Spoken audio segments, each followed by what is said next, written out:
Konflik yang terjadi di Sudan itu bukan sekedar perang saudara biasa. Ini adalah panggung perebutan kekuasaan global yang sangat mematikan. Emas jadi bahan bakarnya, dan rakyat sipil yang jadi korbannya. Yuk kita coba bedah apa yang sebetulnya sedang terjadi. Coba lihat angka ini. 11,7 juta. Sejak konflik ini meletus di bulan April 2023, sebanyak itulah orang yang terpaksa kabur dari rumah mereka. Ini adalah krisis pengungsian dalam skala yang belum pernah kita lihat sebelumnya dalam sejarah modern Sudan. Nah, ini dia pertanyaan kuncinya. Kalau kita lihat di permukaan, kan, seluruh dunia menyerukan perdamaian. Tapi di balik layar ada permainan lain yang sedang dimainkan. Permainan berbahaya yang justru bikin api perang ini terus berkobar. Jadi, intinya begini. Sudan itu sudah berubah jadi medan perang proksi. Kekuatan-kekuatan besar dari luar bertarung di sana bukan karena ideologi, tapi buat mengamankan keuntungan ekonomi dan geopolitik mereka.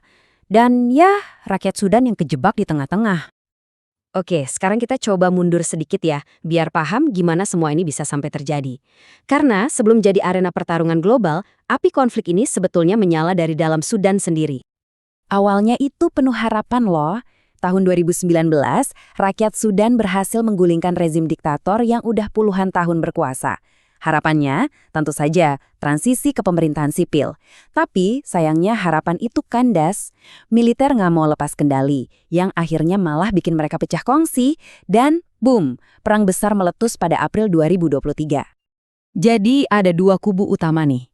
Di satu sisi, ada Angkatan Bersenjata Sudan atau SAF, ini tentara resminya negara, dipimpin Jenderal Abdel Fattah al-Burhan.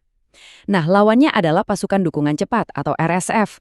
Ini kelompok paramiliter yang kuat banget, dipimpin oleh Muhammad Hamdan Dagalo yang akrab dipanggil Hemeti. Perseteruan antara dua orang inilah yang jadi pemicu utamanya. Nah, sekarang kita masuk ke bagian di mana konflik internal ini jadi masalah global. Disinilah ceritanya jadi makin rumit. Karena banyak banget pemain dari luar negeri yang ikut campur. Kutipan ini wah pas banget buat ngegambarin situasinya. Sudan itu udah bukan lagi sekedar negara yang berperang dengan dirinya sendiri. Negara ini udah jadi medan tempur buat kepentingan negara lain yang pengen ngamanin sumber daya dan pengaruh di kawasan yang sangat strategis ini. Jadi, gimana caranya perang ini bisa terus jalan? Duitnya dari mana? Jawabannya simpel, emas. Mekanismenya begini. Pertama, RSF-nya Hemeti merebut kontrol tambang-tambang emas yang kaya raya. Kedua, emas itu diselundupkan ke luar negeri dan sekitar 90%-nya itu lari ke Dubai. Dan yang ketiga, duit miliaran dolar dari hasil penjualan emas itu dipakai buat beli senjata dan bayar pasukan. Emas jadi bahan bakar perang. Nah, tabel ini nunjukin dengan jelas siapa main sama siapa. SAF, tentara resminya didukung negara-negara kayak Mesir dan Arab Saudi. Motivasi mereka? Iya, stabilitas regional dan menyeimbangkan pengaruh rival mereka. Sementara itu, RSF, kelompoknya Hemeti, dibacking oleh Uni Emirat Arab dan grup Wagner dari Rusia. Kenapa? Karena mereka ngincer akses ke emas dan posisi strategis di Laut Merah. Peran Uni Emirat Arab ini, kontroversial banget. Secara resmi mereka bilang netral, tapi banyak banget laporan yang nunjukin kalau UEA itu jadi tujuan utama emas konflik dari Sudan, sekaligus jadi pintu masuk buat senjata dan logistik untuk RSF. Buat UEA, RSF ini dianggap mitra strategis buat memperluas pengaruh mereka di Afrika. Terus ada juga Rusia, terutama lewat grup Wagner-nya. Keterlibatan mereka ini sangat jelas. Mereka dapat izin buat nambang emas, dan sebagai imbalannya, mereka masuk senjata buat RSF. Emas ini juga bantu Rusia ngakalin sanksi ekonomi dari Barat. Sambil menyelam minum air, Moskow juga ngincer lokasi strategis di Port Sudan buat pangkalan angkatan laut mereka. Di tengah semua transaksi emas dan manuver politik ini, ada harga yang harus dibayar. Dan yang bayar itu bukan para jenderal atau pemain global, tapi rakyat biasa Sudan. Mari kita lihat harga sesungguhnya dari perang ini, yang dibayar dengan penderitaan manusia. Data ini nunjukin betapa brutal dan luasnya kekerasan ini. Ibu kota, Khartoum, jadi pusat pertempuran dengan lebih dari 5.000 insiden kekerasan. Tapi jangan salah, wilayah lain kayak Darfur Utara dan Al Jazirah juga hancur lebur. Perang ini nggak cuma di satu tempat, tapi menyebar ke seluruh negeri. Lebih dari 32.000 orang dilaporkan tewas karena kekerasan senjata langsung. Tapi angka ini bahkan belum menceritakan kisah lengkapnya.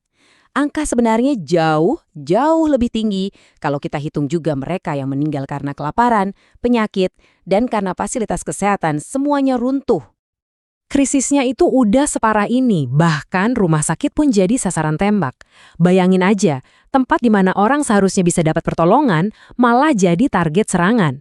Ini sama aja dengan memutus harapan dan jalur penyelamatan nyawa di saat orang-orang paling membutuhkannya. Jadi, kalau kita lihat gambaran besarnya, ini adalah bencana kemanusiaan total. Kelaparan di depan mata, jutaan orang terusir dari rumahnya, sistem kesehatan dan pendidikan hancur total, dan ekonomi negara luluh lantak. Sudan bukan cuma sedang berperang, negara ini sedang kehilangan masa depannya. Nah, bagian terakhir ini mungkin yang paling bikin miris. Kita akan lihat gimana respons dunia terhadap krisis ini justru penuh dengan kontradiksi dan kemunafikan yang pada akhirnya menciptakan sebuah sistem yang seolah-olah sengaja dirancang untuk memperpanjang penderitaan. Di panggung dunia, kita dengar mereka bicara soal perundingan damai, gencatan senjata, dan bantuan. Tapi kenyataannya, penjualan senjata ke pihak yang bertikai terus jalan, perdagangan emas yang jadi bahan bakar perang tetap lancar jaya, dan bantuan kemanusiaan seringkali nggak pernah sampai ke orang yang butuh.